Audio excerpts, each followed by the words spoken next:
Breaking news Hyderabad Amberpet పరిధిలోని 2 నెలల్లో బతుకమ్మ కుంటకు పూర్వ వైభవం కల్పిస్తామన్నారు హైడ్రా కమిషనర్ రంగనాథ్. కుంట పరిసర ప్రాంతాల్లో ఆయన పర్యటించారు.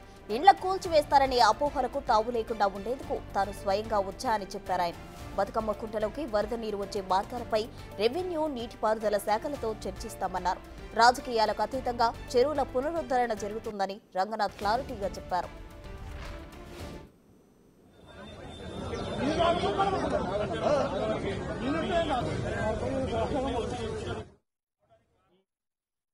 బస్తీ వాసులు అంటే ఆ చెరువు పక్కన బస్తీ వాసులు ఎవరైతే ఉన్నారో వాళ్ళకి ఏది గతంలో పట్టాలు ఇచ్చి ఉండొచ్చు, లేకపోతే వాళ్ళు కట్టుకొని ఉండొచ్చు.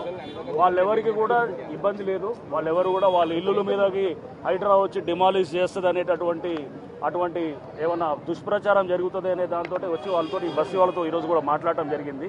మాట్లాడి ఇల్లుల్ని ఎక్కడ కూడా హైడ్రా టచ్ చేయదు. అండ్ ఈ పక్కన ఉన్నటువంటి ఇల్లులు కానీ వాళ్ళ ఏవైతే కనుక వాళ్ళ నివాసాలు ఉన్నాయో దాన్ని ఎక్కడ కూడా టచ్ చేయకుండా ఖాళీగా ఉన్నటువంటి 5 ఎకరాల ప్రాంతాన్ని దాన్ని మొత్తం కూడా చెత్తతోటి మొత్తం డెబ్రీతోటి పూర్తిగా డంప్ చేసి ఉన్నటువంటి ఆ ప్రాంతాన్ని దాన్ని మొత్తం ఆ డెబ్రీని అంతా తీసి ఆ చెరువుని మళ్ళీ దానికి పూర్వవైభవం తీసుకురావడానికి హైడ్రా కృషి చేస్తుంది.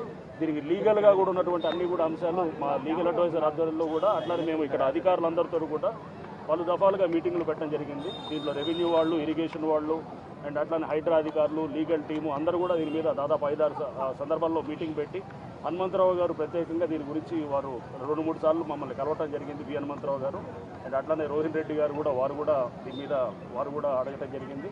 సో ఇదంతా కూడా ఇక్కడ సిపిఎం అన్ని పార్టీలు కూడా ఇక్కడ కాంగ్రెస్ ఇంకా ఇతర పార్టీలు కూడా అన్ని పార్టీలు కూడా ఇది ఎందుకంటే వ్యక్తులకి మనం కాకుండా ఇది రాజకీయాలకు అతీతంగా ఇది ఈ చెరువును మళ్ళీ పునరుద్ధరించడానికి హైడ్రా ఆధ్వర్యంలో ఈ చర్య మొదలవుతుంది. ఇప్పుడు క్లియర్ చేయడం మొదలెడతాం. ఈ భూషేదాన్ని కూడా త్వరలో ఇక్కడ చెరువు కూడా తయారై ఒక మంచి అంటే ఒక చిన్న గ్రీనరీ అంతా కూడా డెవలప్ చేసినటువంటి విధంగా